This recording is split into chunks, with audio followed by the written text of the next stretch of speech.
Well, good morning, everyone. And once again, welcome to another live this morning. Hope you're having a great start to your day. And we'll wait for a moment or two as people come on this morning. We always appreciate it. And LaShawn, you're number one. First time I've seen that name.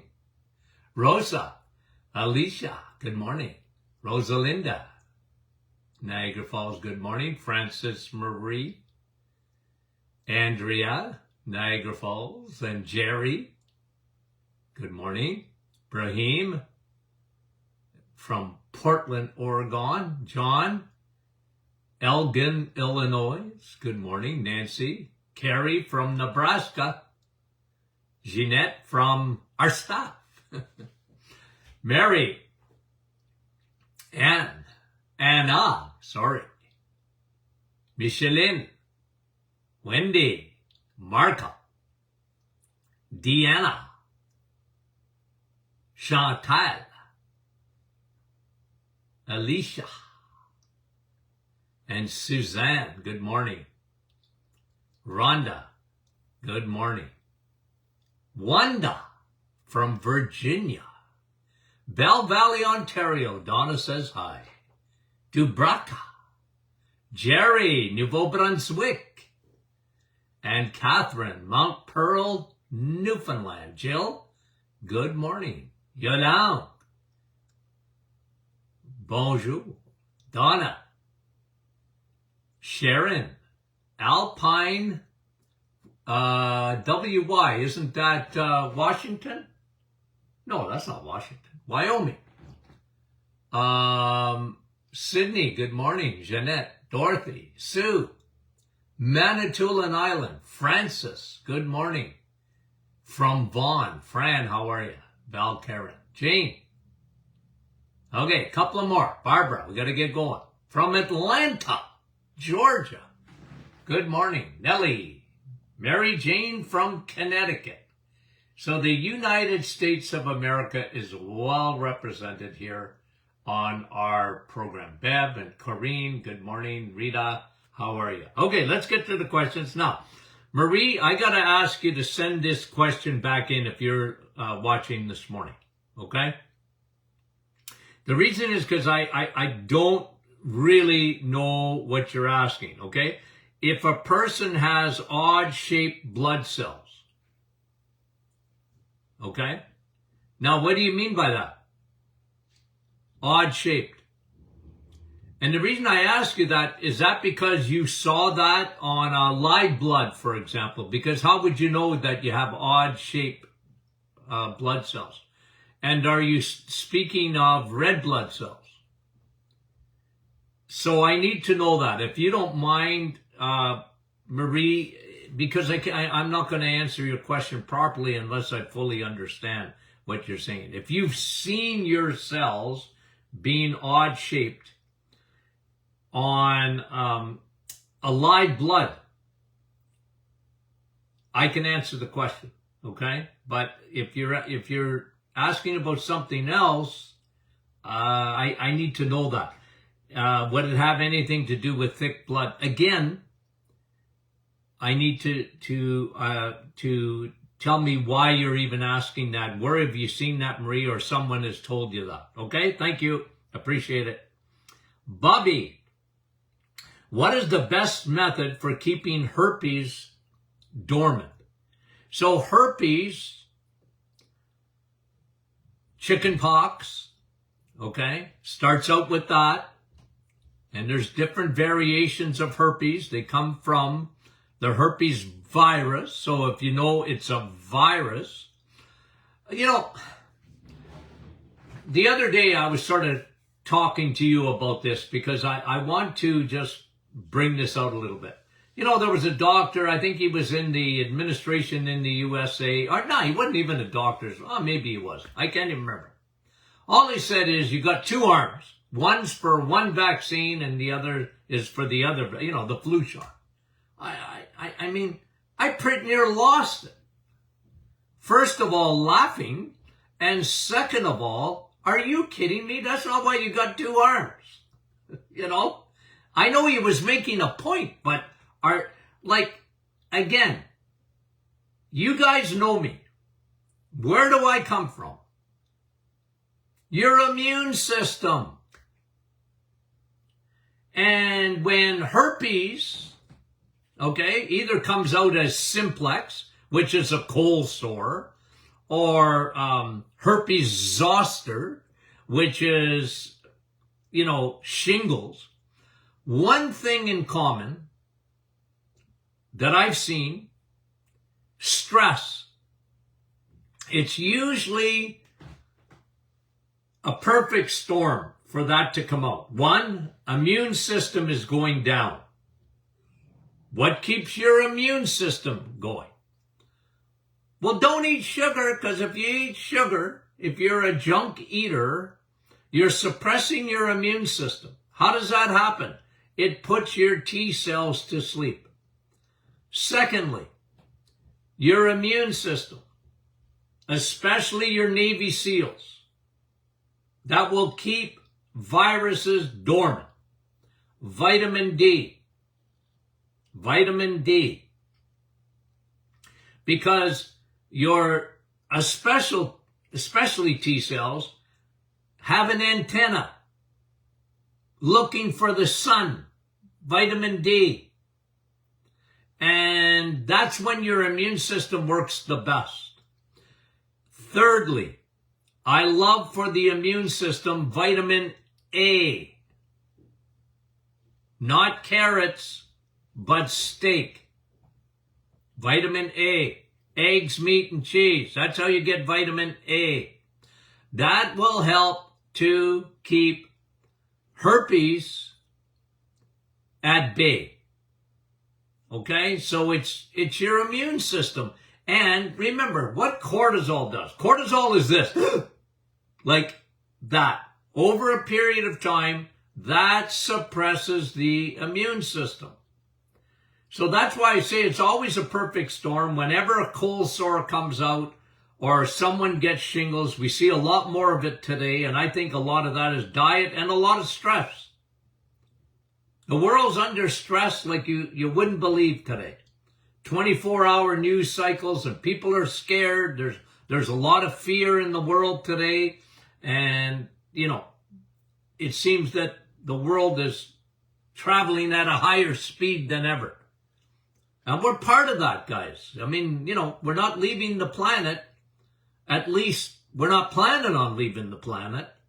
And stress has a big effect on the immune system. Cortisol suppresses immunity. So it's usually a perfect storm. You want to keep those things, Bobby, at bay. Marilyn, do we have to stay on the thyroid balance for the rest of our lives, or will it fix it itself after a while on the supplement? Well, Marilyn, that depends. But let me get into your question, because most people, when they have a thyroid problem, they're told by their doctor, generally, I'm giving you a med like Synthroid or a thyroid medication, and you have to stay on it the rest of your life. And that's a very simple answer to a complex problem, because thyroid, first of all, is a puppet.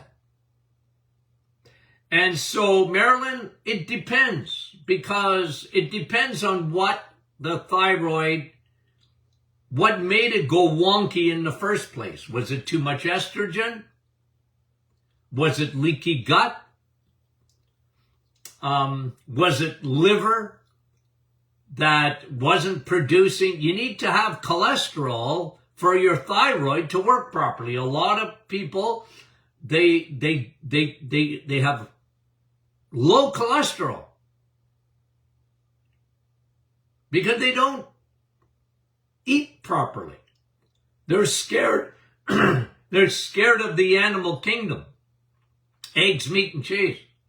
You need to make cholesterol, even for your thyroid to work properly. So it depends, Marilyn. Like, I don't want to be evasive. Some people that I know patients, former patients,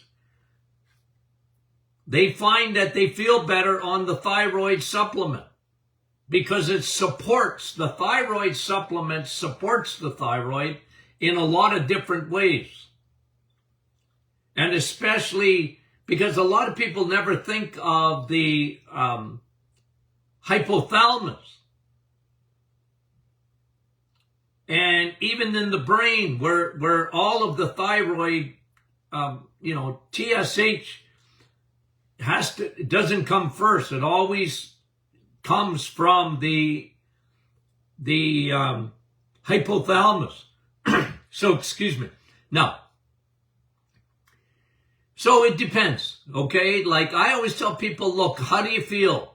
Because I'm big on thyroid symptoms. And if those are kept at bay, thyroid formula is only going to help you. It's not going to hurt you. It's a great support. I got patients that have been on it for years and years and years, and they feel good. And when they get off of it, they don't feel quite as good. Okay, well, there's a clue. But usually that question comes, Marilyn, from the doctor saying, once you're on Synthroid or whatever, you have to always stay on it. I don't necessarily agree with that because you might fix the underlying cause of having too much estrogen, for example, and you dim out the estrogen and your thyroid is working better. I'll tell you the reset is fantastic for the thyroid because it really does clean out the liver. And your T4 to T3 takes place in your liver. And that your liver's got to be working properly in order for thyroid to work properly. Okay, good question. Now, it says here Teny, T-E-N-Y, and it could, do they mean Tony? I don't know. I have a Baker's cyst on the inside of my knee. Okay, it's not painful, but it is swollen. What causes it? Well, a Baker's cyst can come from, who knows? Sometimes an old irritation or whatever, but Baker's cysts show up. I used to see them all the time. And they can be very painful for people. And if they're not, I'm not too concerned about it. One of the best things for it, though, would be inflammation formula. Okay? Like that's what I would have you if you had come to see me and we were talking about your Baker's cyst. What causes it? Irritation of some kind, maybe an old injury that's coming back. The etiology on it, meaning the cause, can be a lot of things, okay? And some people just make them. And Shauna, but it's S-H-O, has anyone who couldn't eat eggs now able to? Yes. Yes. Oftentimes it happens after the reset. They're scared to do the reset because they say, well, doc, I can't eat eggs. Well, you can still do the reset if you can't eat eggs. You can still do the reset if you can't eat cheese. You can still do it. Okay? You have less variety. But a lot of people, look, if you can't eat eggs, your gut, usually, when you were a child, got messed up. And what got messed up? The microbiome got messed up. And for some people, they mess up their microbiome. They don't know they did that. And then they get intolerances, okay, to eggs or cheese. Some people to, different forms of dairy. I never liked milk. I like, if you got a cow in the backyard, you drink milk. Otherwise, even then, I'm not big on that. A lot of people have what we call leaky gut. You get a fungal infection. The third army, the invasive army, comes in and it messes up your gut. Now, things that shouldn't bother it can bother it. So you can fix that a lot of times by, and sometimes it takes a fair amount of time. I would do the reset, broad spectrum probiotics, get rid of the yeast. And a lot of people find, hey, you know what? I can eat eggs again. I couldn't do it. And look, you got to figure that out. And if you can't, you can't. If you can't, you can't.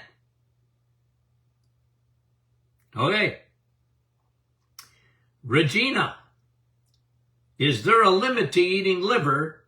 I was told to keep it to 1 ounce, as it is easy to get a vitamin A toxicity. Well, can I just say something, Regina? Fake news.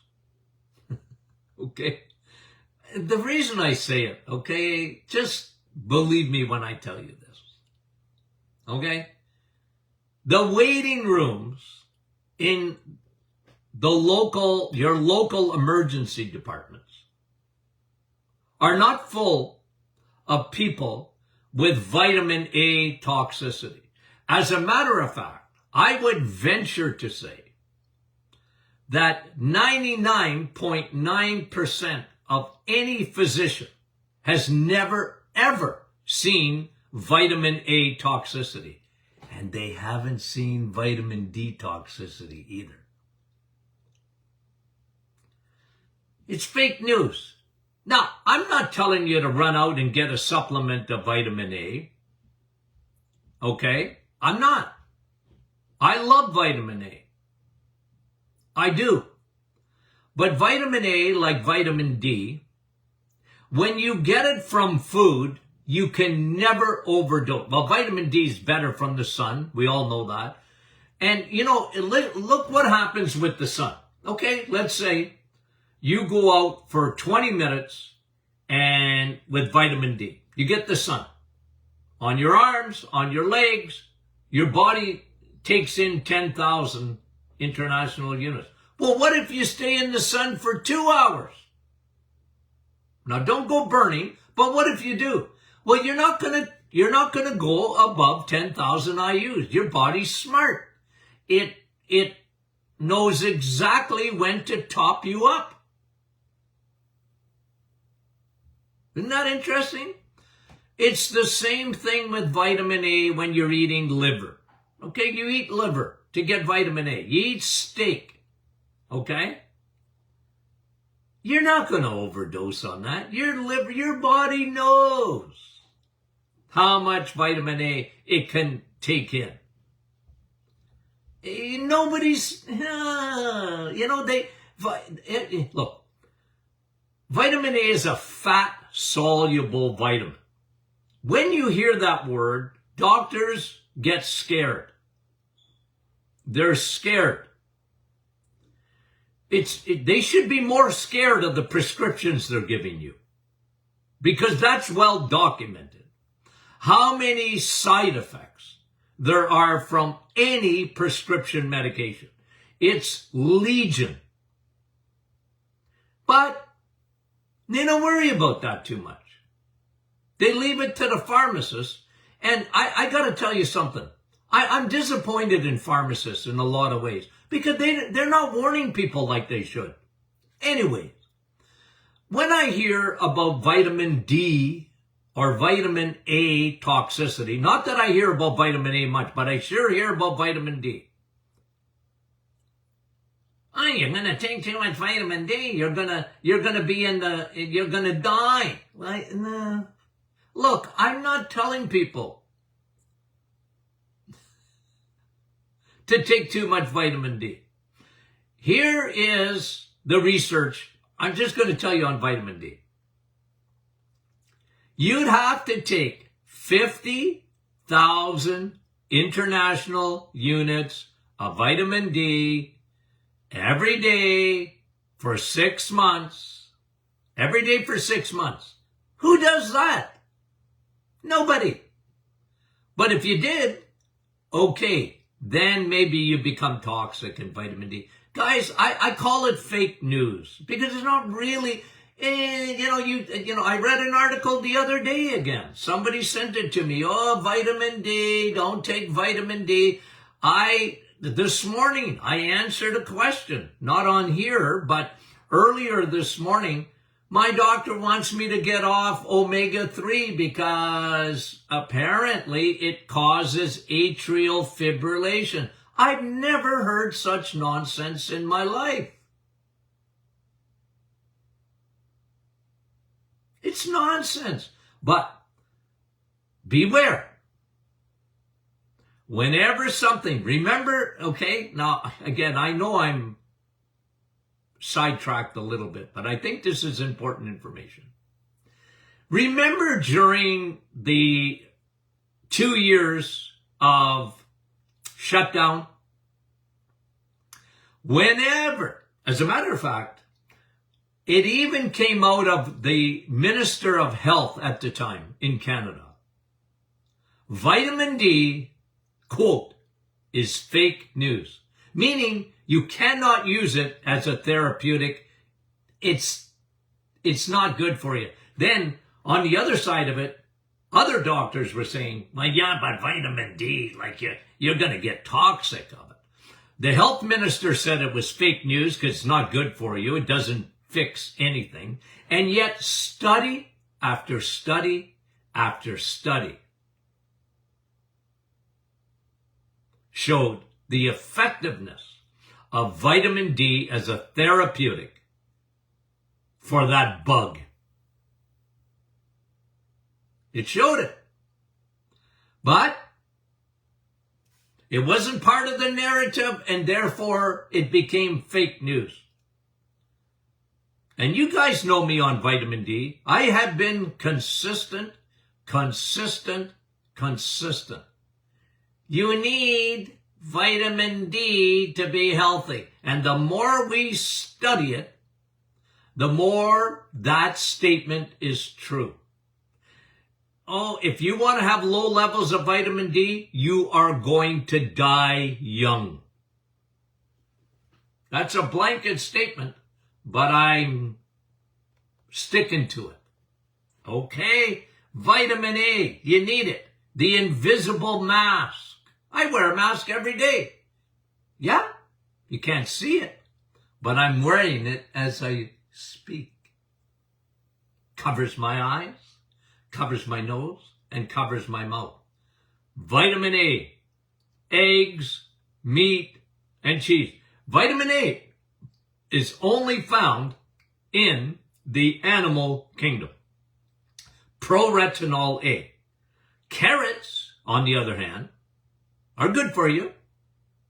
Okay, they're good for you. They have beta-carotene, which is a precursor to vitamin A. It's not vitamin A. Don't let anybody tell you that. It's not. Okay? Okay. And Regina, eat your liver. I wish I liked liver. I don't. That's why I talk to you about steak. I'm biased. That's what I like. Remember, my new book coming out. Sun, Steak, and Steel and Sleep.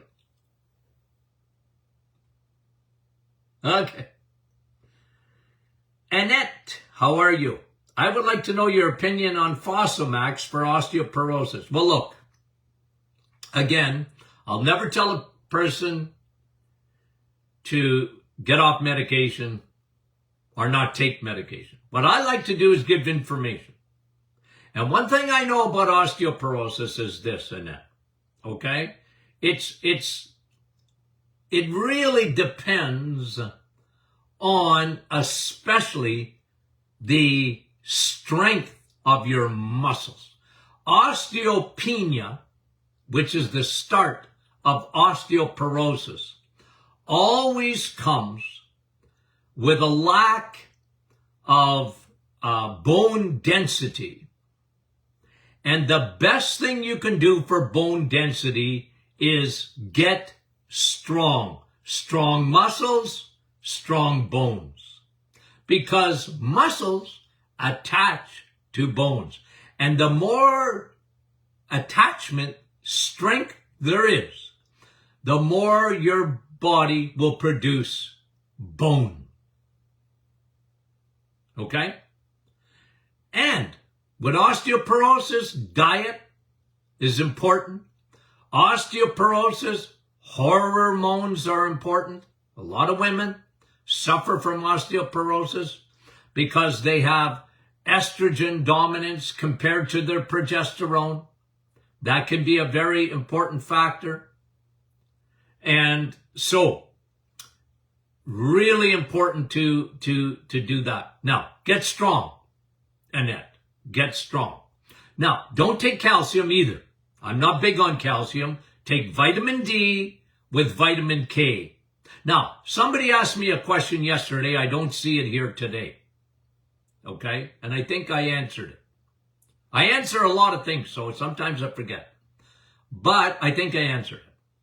Someone said to me yesterday, or it came to me via email, well, my doctor, who said that I was to, no, here's the question exactly. Why does Dr. Martin have vitamin D with vitamin K and I can't take it because I'm on blood thinners? And the answer I sent was short and sweet. You're mistaking vitamin K1 for vitamin K2. Vitamin K1 you generally get in the plant kingdom. The greens has a lot of K1. Salad, K1. Okay? Spinach, K1. Does it really thin your blood? Anyway. But what I'm talking about, which is really a good bone builder, is vitamin K2. That's why we put it in our vitamin D. Because what K2 does, it takes calcium. When you eat eggs, meat, and cheese, you get calcium. Everybody knows that in dairy. You know, you eat cheese, oh, that's full of calcium. Good. Plus, remember, cheese is full of vitamin K2. So is butter. You get a lot of calcium in butter. Did you know that? Yeah. Well, yeah, but God put K2 in it too. So that your calcium that you're eating is going to go to your bone. Annette. Got it? Okay. So, vitamin D, strong bone. With K2, even better. Because it'll take that calcium and put it in your bones where it belongs. Get strong. Get strong. You might want to dim out your estrogen. Because depending if you have any hormonal symptoms, but a lot of times with osteoporosis in women, they want to put them on Fosamax. They want to put them on these bone building medications with enormous side effects. Enormous side effects. Anyway, I'm giving you some recommendations. David, what do you recommend to further increase healing of eosinophilic esophagitis? Oh, I love medicine, don't you, with the big words? Well, what is it? What is eosinophilic esophagitis? See, that's me. I always ask the question, why would anyone have that? Well, I'm going to tell you why. Because you never get it without leaky gut, ever. You wouldn't get it without leaky gut. And that's why your esophagitis, the number one symptom of that, is dysphagia. What does that mean? I have trouble swallowing. Well, your body is reacting. It's reacting to itself. It's sort of a form of autoimmune. Why is it doing that, though? You got leaky gut. Leaky gut, the invasive third army, usually fungal, usually yeast, and your body now, food that shouldn't bother you, it bothers you. Your esophagus swells. Okay? And you have trouble swallowing. A lot of people have that. You got to fix the gut. Secondly, you have to fix the stomach. The stomach should be very, very, very acidic. And when you don't eat right, when you refuse, people that refuse to eat, it's like the gallbladder. Use it or lose it. Stomach, same thing. If you don't use that acidity, see, God gave you high acidity in your stomach. Very high. Why? Because he wanted you to eat steak, meat. Yes. You need acidity, especially for red meat. Okay? But if you don't use it, you lose it. And then your pH of your stomach starts going up. And then your body goes, oh, I better react to that. What do? Well, your proton pumps. You got pumps in your stomach that produce acid. Proton pumps.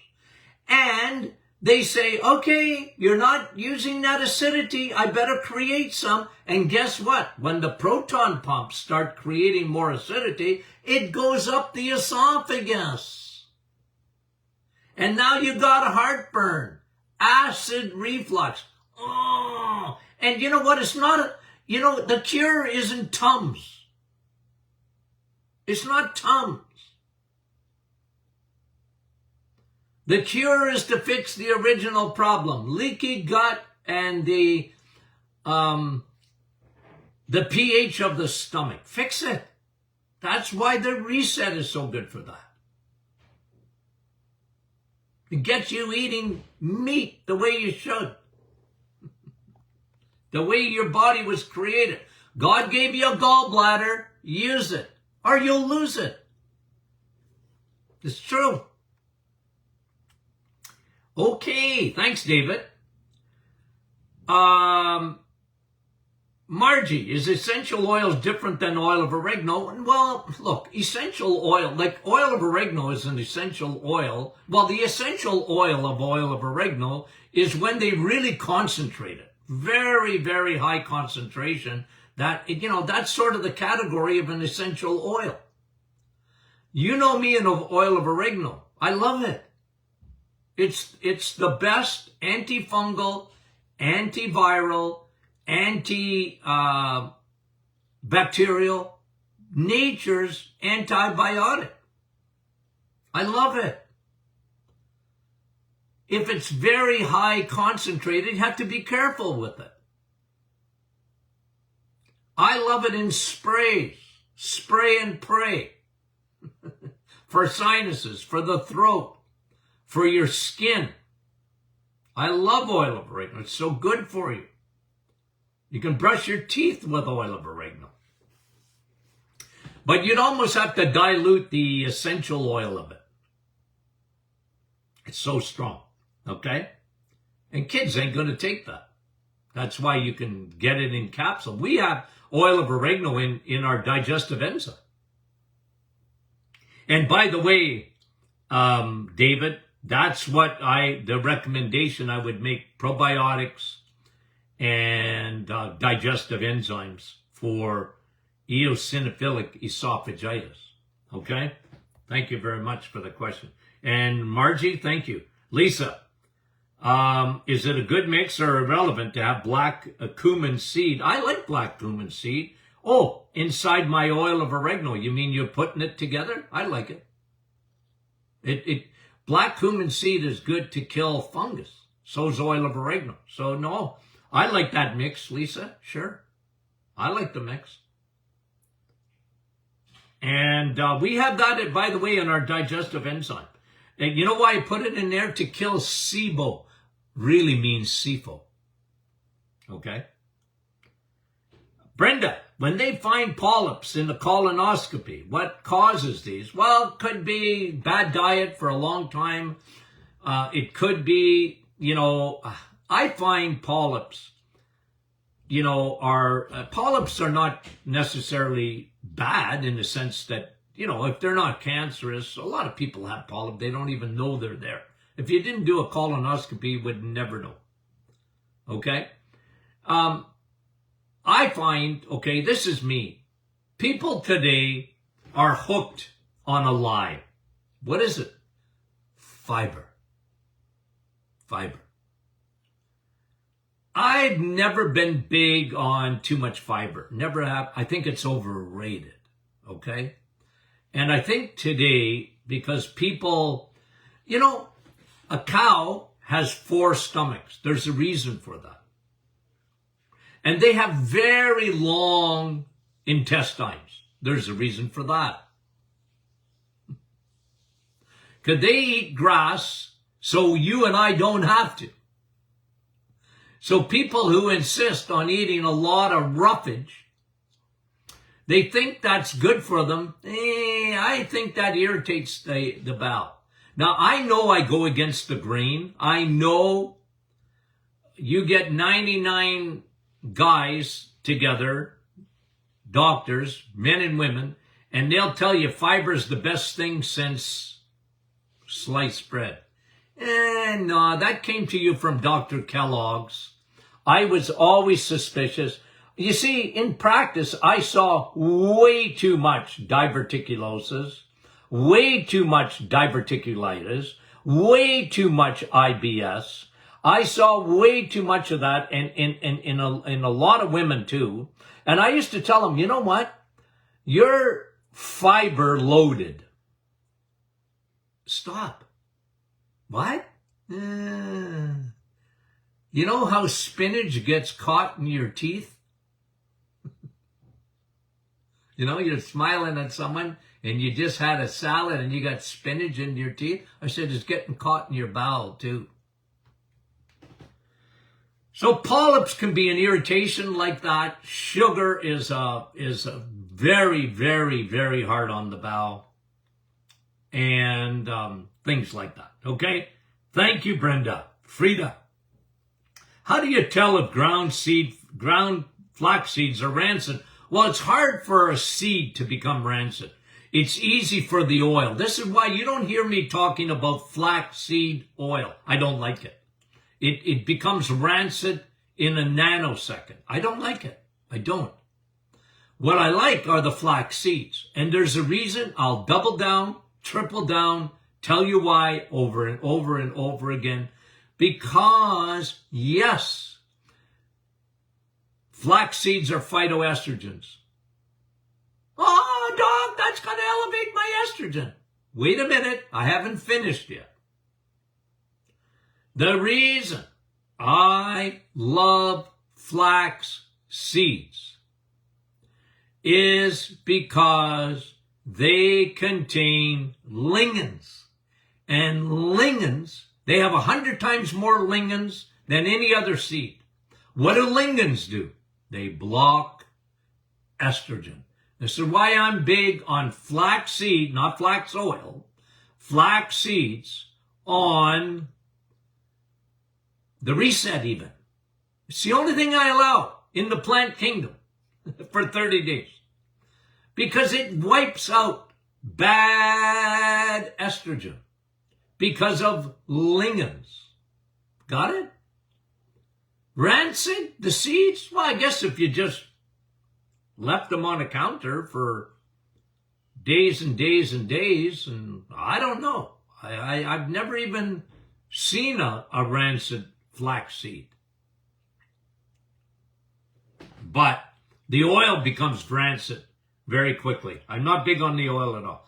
Frida, thanks for the question. Joanne, I am good most of the time, but when the barometric pressure changes, I'm wondering, yeah, I used to see it all the time.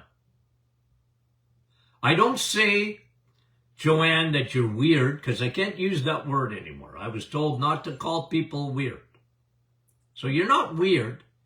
Joanne, you're unique. You're special.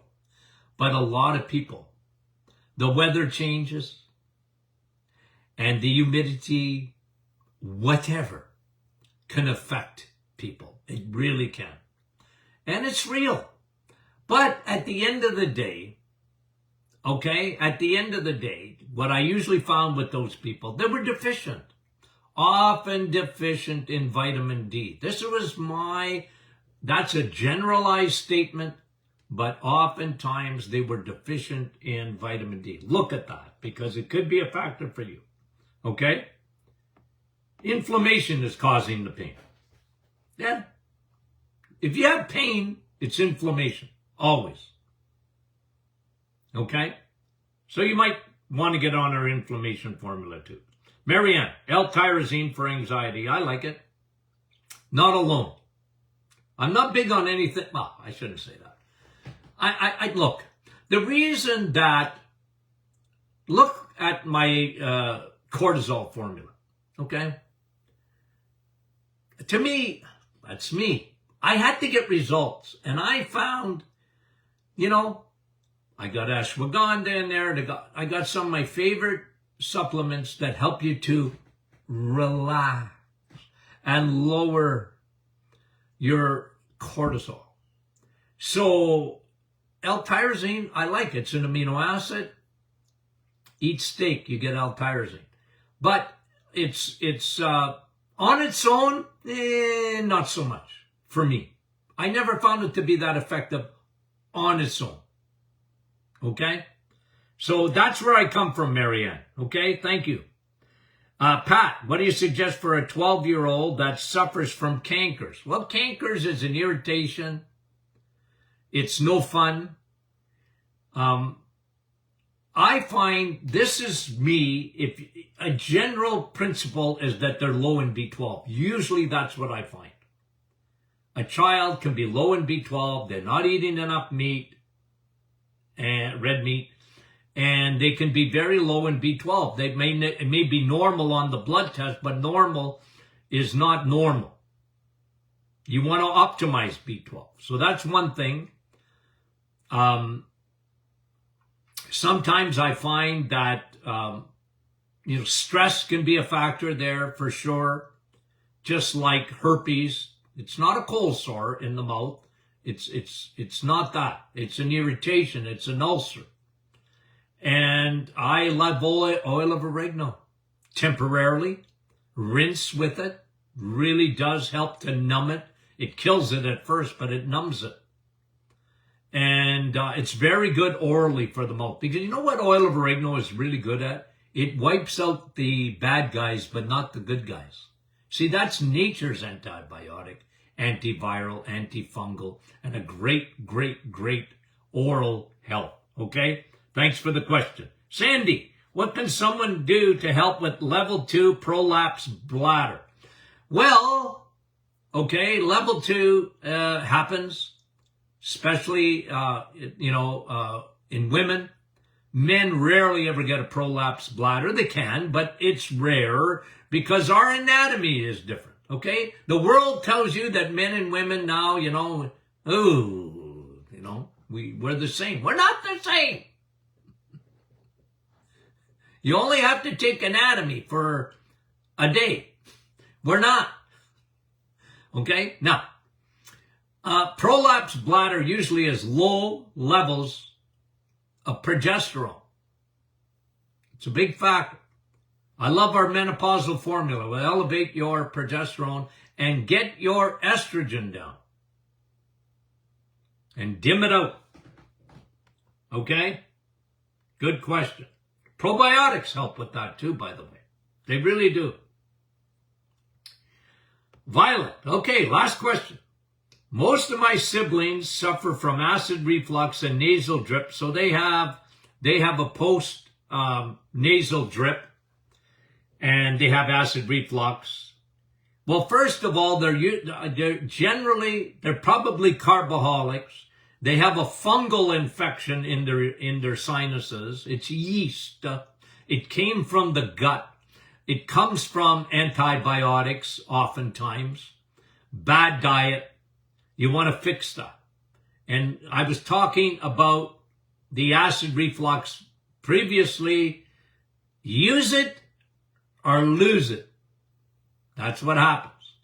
And so you get back to the basics of the reset. That's what I suggest. It really helps for a lot of people. The reset really helps to dry up their sinuses because you're not feeding the bears. If you have fungal infection in the ears, in the sinuses, remember fungus, yeast, okay? Violet loves moisture. Why? It's a cousin of mold. Where do you get mold? Where do you get mold? It needs moisture. Do you know the mold can't exist in the sun? If the sun gets that mold, it kills it. There's nothing better than the sun to kill mold. You know, I tell people when they get mold in their basement, take the roof off and let sun get at that basement and you wouldn't have any more mold. That's 100%. Okay? It's the same thing with yeast. It hates the sun. It loves moisture. That's why it loves sinuses. That's why it loves the lungs. And you want that to dry up. Oil of oregano. Spray and pray. Really is good for you. And fix the stomach issues. Okay? Violet, thank you very much. Okay, guys. Did we have fun today? I did. I really enjoy question and answer Friday. I really do. But you know what I enjoy more? You guys. I enjoy my audience. I do not take for granted your attention to our programs. We love that. We're going to make an announcement Wednesday night. We are doing, you want to sign up for this, okay? We are doing a webinar featuring Dr. Tony Martin Jr. Okay?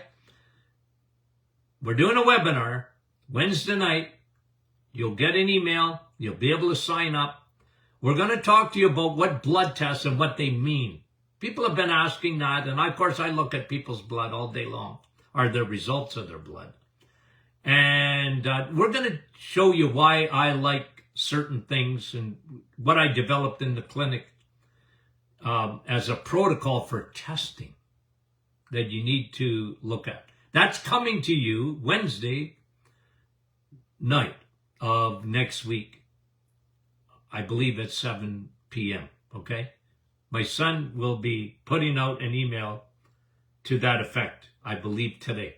Okay, now, we'll talk to you soon. We love you.